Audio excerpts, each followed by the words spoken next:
Speed limit cross করে তাহলে ওরা ডিসকোয়ালিফাই হয়ে যাবে। তাই গাড়ি সাবধানে চালাবে। আমার হাত বাঁধা রয়েছে, লেমনিও আস্তে চালাতে হচ্ছে। সত্যি আজ আমার খুব আনন্দ হচ্ছে। এই ভিডিওর সবথেকে হার্ড পার্ট হলো গাড়ির গতি না বাড়ানো, কারণ আমি একটা সুপার কারে আছি। চ্যান্ডলার 35 থেকে 40 এর স্পিডে গাড়ি চালাচ্ছে। সেফটি আগে। ও তো ভাবছে কি ক্রিসকে হাই বলে আসি। হে ক্রিস, কেমন চলছে? আমি রেড লাইটকে পছন্দ করি, red light। গ্রিন হচ্ছে পরে কথা বলবো। ঠিক আছে, এখানে পার্ক করি। গো গো গো গো গো গো গো গো গো গো গো গো। চ্যান্ডলার এখানে আছে আর ক্রিস ভিতরে যাচ্ছে।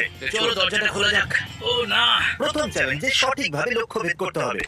না, লাইনের পিছন থেকে। এখনই লেগে যাবে। এই বোর্ডটাই অভিশপ্ত। ক্রিসের লেগে গেছে।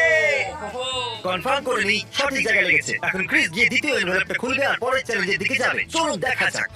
স্টাফ ডগে যাও আর মুখ দিয়ে একটা চিকেন পিস ক্যাচ করো। চলো। টেকনিক্যালি ঠিক হ্যাঁ, আছে। হ্যাঁ, সঠিক জায়গায় লেগেছে।